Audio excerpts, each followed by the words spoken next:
Hello, আসসালামু আলাইকুম। ওয়ালাইকুম আসসালাম। আমি কি মিস্টার আসানের সাথে কথা বলছি? জি বলছি, আপনি কে বলছেন প্লিজ? মিস্টার আসান, আমি নাসরিন নোমা। ফোন করেছি একটা বিশেষ ব্যাপার আপনার সাথে একটু কথা বলার জন্য। কি ব্যাপারে কথা বলতে চান? Mr. Hassan, we are doing a free medical camp in Kumilla and আমাদের ডক্টর আপনার মায়ের চেক আপ করেছেন আছে সকালে। ও আচ্ছা, তা সব ঠিক আছে তোমার মায়ের? সব কিভাবে ঠিক থাকে আপনি বলেন? একা একা থাকে আপনার মা এখানে, আর আপনিও তো 1 বছর একবারও দেখতে আসলেন না ওনাকে। আসলে আমি একটু বিজি থাকি তো, নতুন ব্যবসা শুরু করেছি। বাট আমার এক খালা আছে যিনি সবসময় মায়ের সাথে থাকেন, ইভেন মায়ের দেখাশোনাও করেন। হ্যাঁ হ্যাঁ, আমি জানি উনি নিয়ে আসছিলেন আমাদের ক্যাম্পে আজ সকালে। আচ্ছা। ওনার কাছ থেকে আমি সব জানতে পেরেছি, তাই আর কোনো উপায় না পেয়ে আপনাকে কল করলাম directly. Anything serious? Mister Hasan, আপনার মায়ের ফিজিক্যাল কন্ডিশন একদমই ভালো না। She needs proper treatment. আমরা ধারণা করছি তার 2টা কিডনি ড্যামেজ হয়ে গেছে। Oh my god. So she needs emergency treatment and a kidney transplant. কি? সে তো অনেক টাকা পয়সা, অনেক খরচের ব্যাপার। জি অবশ্যই, তাই আপনাকে কল দিলাম। আমি এত টাকা কই পাবো? দেখেন, ছোটখাটো ব্যবসা করে নিজে চলতে পারি না ঠিক মতো। জি, আপনার স্ট্রাগলের কথা আপনার মা আমাদেরকে খুলে বলেছে অলরেডি, বাট আমাদের কাছে আরেকটা সলিউশন আছে, একটা ওয়ে আছে, তার জন্যই আপনাকে ফোন দিয়েছি। দেখেন আপা, আমাকে এসব ব্যাপারে না জানলে হয় না। আমি খুব ঝামেলায় আছি এখন। যদি পসিবল হয় আপনারা কিছু একটা হেল্প করেন আমাকে। আমরা তো হেল্প করার জন্যই আপনাকে ফোন দিয়েছি, তাই না? ট্রিটমেন্টের খরচ আমাদের ফাউন্ডেশন বেয়ার করবে, but we need a kidney to transplant. আপনি কি একটু কুমিল্লা আসতে পারবেন? আমি তো বললামই, আমি অনেক ঝামেলায় আছি আপা, নতুন ব্যবসা শুরু করেছি বললামই তো। আর যেহেতু খরচ আপনারা দিচ্ছেন, তাহলে আমার আসতে হবে কেন? For a checkup, Mr. Hassan, you can donate a kidney to your mother. তাহলে তো আর কোনো সমস্যাই হয় না। আমি কিডনি দিলে আমি বাঁচবো কি করে? একটা কিডনিতে মানুষ বাঁচতে পারে, আপনি জানেন? না না না না না, এটা কেমন কথা বললেন আপনি? আমার বাচ্চা কাচ্চা আছে, বউ আছে, আমার বাকি জীবনটাই পড়ে আছে। আমি যদি এসব এখন করি, প্লিজ এসব ব্যাপারে আমাকে এখন জানাবেন না। আপনি এসব কি বলতেছেন? এটা বলে কিভাবে হবে আপনি বলেন? আপনি চান না আপনার মা বাঁচুক? অবশ্যই চাই, কিন্তু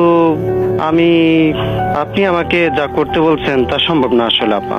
আমার একটা ভবিষ্যৎ আছে। একটা কিডনি নিয়ে মানুষ বাঁচে ঠিক, পুরোপুরি সুস্থভাবে তো চলতে পারে না। আর তাছাড়া আজকে যদি আমার কিছু হয়ে যায়, আমার ফ্যামিলিকে কে দেখবে? বাট আপনার জন্য আপনার মা আরো কয়েকটা বছরে পৃথিবীর আলো দেখে যেতে পারবে, এটা কি জীবনে ভাবছেন আপনি? দেখেন আপা, এত ভাবাভাবির কিছু নাই। আবেগে দুনিয়া চলে না, বুঝছেন? সবারই একটা সময় দুনিয়া ছেড়ে চলে যেতে হয়, তো কেউ আগে যাবে, কেউ পরে যাবে। তাহলে টাকা ম্যানেজ করেন, ওনার ট্রিটমেন্ট তো করা লাগবে, তাই না? কি আপনি আপনার মা আম্মুকে এমনি ফালায় রাখবেন?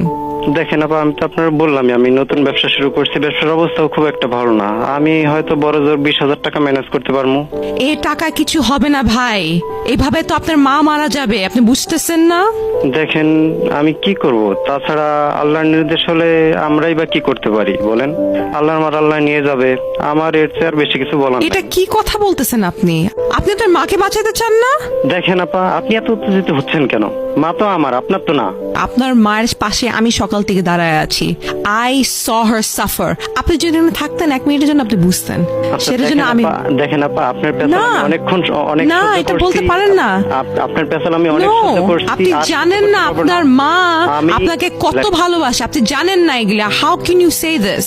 আচ্ছা দেখেন আপা, অনেক সহ্য করছে আপনার পেশাল, ঠিক আছে, অনেক বলছেন। selfish. আমি আর কথা বাড়াতে চাই না। You're so আমার যা selfish. বলার আমি বলেই দিচ্ছি, বাকিটা আপনারা যা পারেন করেন, বুঝছেন? জি মিস্টার হাসান, আমি সব বুঝতে পেরেছি আপনি একজন অনেক ভালো একজন ছেলে, একজন ভালো সন্তান। আর এটা আমার সাথে সাথে লাখ লাখ মানুষও এখন জানবে। লাখ লাখ মানুষ মানে? জি, you should be ashamed of yourself. I am RJ Taz and you have just been gangsterized on 96.4 Spice FM. By the way, do you want to hear আপনার মায়ের কাছে যখন আপনার জন্য কিডনি চেয়েছিলাম উনি কি বলেছেন? শুনতে চান? রাইট, উনি কেন শুনবে? উনি তো অনেক একটা ভালো ছেলে, তাই না? বাট লিসনার্স, আপনারাই শুনেন ওনার মা কি বলেছেন। আমার তো বয়স হয়ে গেছে মা, আমার কিডনি গুড়া কিছু লাগবে না। তুমি আমার কইলা গুড়া যা লাগে সবই নিয়ে নাও মা। তুমি আমার পুরানো বাঁচাও। আমার একটা মাত্র বলা, আমার দুনিয়া কেউ নাই গো মা। তুমি আমার ফুলাটা বাঁচা, আমার কিচ্ছু লাগবে না। I don't think I can talk about this anymore, but you guys have definitely seen and heard everything that's happened. But আমি একটাই কথা বলতে চাই to all the youngsters listening to me and who follow me, love your parents the way they loved you. Peace.